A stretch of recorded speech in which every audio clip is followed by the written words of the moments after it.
In an interview with the Washington Post this week, NSA leaker Edward Snowden declared victory. Months of Snowden revelations have spurred an international debate over government surveillance. And according to him, that is mission accomplished. Joining me now are two key members of the House Intelligence Committee, Adam Schiff of California, and here in D.C., Committee Chair Mike Rogers of Michigan. Congressman, welcome back to Fox News Sunday. Thanks, Mr. Wallace. Before we get to the NSA, the New York Times has an extensive investigation this morning into the Benghazi attack on its front page. It reports, quote, no evidence that al-Qaeda or other international terrorist groups had any role in the assault. It goes on, contrary to claims by some members of Congress, it was fueled in large part by anger at, yes, an American-made video denigrating Islam.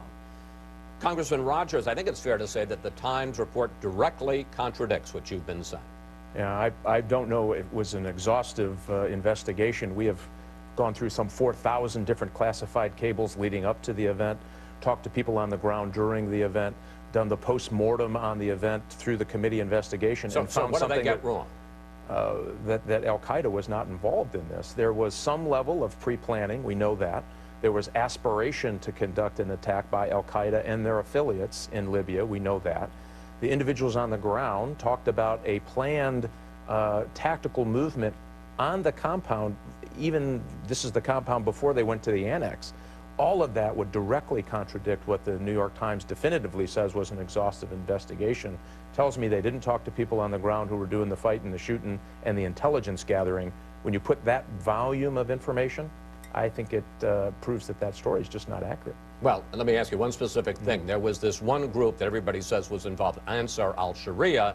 They say it's really an independent, radical Islamic group, but it doesn't have links to al-Qaeda. I dispute that, and I think the intelligence, to a large volume, disputes that al-Sharia. Now, do they have differences of opinion with al-Qaeda core? Yes. Do they have affiliations with al-Qaeda core? Definitely. Do you think that there is a political motivation to this Times report? Some people have suggested, well, this is trying to clear the deck for Hillary Clinton in 2016. Yeah, I don't know, but I found it interesting that there's this rollout of stories, including Susan Rice, who would go on TV and have a direct discussion on this, when we still have an ongoing investigation in the House Intelligence Committee. But again, do you think that's to protect?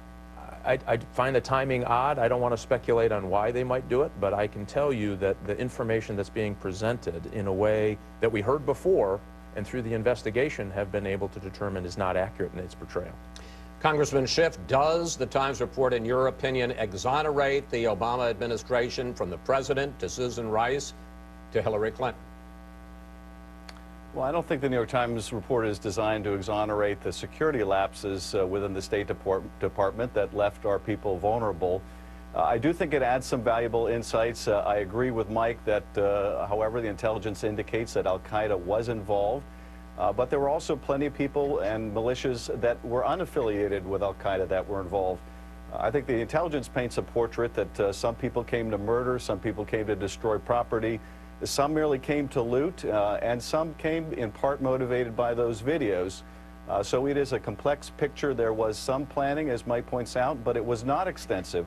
I don't think it's either accurate to characterize this as a long-term pre-planned core al-Qaeda operation or something completely unaffiliated. And I think, Chris, where the New York Times report both adds value and also is deficient is they didn't have the same access to people who were not aware that they were being listened to. They were heavily reliant, obviously, on people that they interviewed who had a reason to provide the story that they did. Sometimes, though, the intelligence, which has the advantage of hearing what people say when they don't know they're being listened to, that can be misleading as well. When people make claims, they boast of things that they were not involved in for various purposes. So I think it does add some insights, but I don't think it's complete, and I don't think either paradigm is really accurate here. All right. Let's move to the NSA, because leaker Edward Snowden has been on something of a public relations offensive this past week. He gave an interview to the Washington Post in which he said this: for me, in terms of personal satisfaction, the mission's already accomplished, I already won, and he had a Christmas message. Yes, a Christmas message for the people of Britain. Together, we can find a better balance end mass surveillance, and remind the government that if it really wants to know how we feel, asking is always cheaper than spying. Congressman Schiff, are you moved by the Edward Snowden Christmas message, and has he performed a public service, as he seems to think? I'm not moved by the message at all, and I think there's a real irony here that he's giving this message from one of the most foremost big brother states in the world, where he is living without any privacy because there's no right or expectation of privacy in Russia whatsoever. So I'm not moved by this at all. You know, he has kindled an important public debate, but frankly, I think it came from a mixture of motivations on his part. And I think he should have stayed in the United States and been willing to stand up for his beliefs if that's what motivated him. I think that would have demonstrated the courage of his convictions. So I don't find his message particularly moving or appealing. Congressman Rogers, in the Washington Post interview, Snowden asks and answers the question, who elected him to reveal all of these government secrets? And his answer is that he says that it was the overseers of those programs. Let's put up specifically what he says. Dianne Feinstein elected me when she asked softball questions in committee hearings, he said. Mike Rogers elected me when he kept these programs secret. He says he's doing the job that you failed to do. Yeah, well, you have to remember, this is somebody who had a troubled employment history, who ran to China and Russia. He stole American classified documents that, because of their release, jeopardizes our troops in the field in places like Afghanistan, and has allowed nation states, Russia, China, and others, to have valuable insight in the way our intelligence services operate to collect information to keep America safe. That's who the messenger is, number one. Number two, the most recent court case, this happened just a few days ago by Judge Pauley, laid out very succinctly the oversight of the NSA program. And I think there's a big confusion about that this is Obama's program that he instituted when he was in office. This is a program that was initiated after 9/11 because we missed a big piece of information. So both of the chairs of these committees, all of the members of these committees are fully briefed on all of these actions. It is our job to make sure that they comport with the law. We do that. We take that very seriously. I think all of that happened, and I think this most recent judicial ruling is important for one reason. It reinstituted faith in the institution of judicial oversight, congressional oversight, and the checks and balances within the executive branch. I want to talk to you about this because you can, depending on your opinion, you can just wait for a judicial ruling and you can find some backing for it. Because let's talk about this mass NSA collection, metadata collection of billions of Americans' phone records, who they called and how long the call lasted, not the content. We want to emphasize that. Now, in terms of rulings, in just 11 days, we had one federal judge who called that practice of metadata collection almost Orwellian and likely unconstitutional. And then on Friday, we had another federal judge call it lawful and the government's counterpunch to Al-Qaeda. Congressman Schiff, do you agree with the congressional panel, because they came out with their 46 recommendations along with the two judges, who say rather than have the government hold on to these billions of records of metadata, that it would be better to have the phone companies or some other private entity hold on to that information?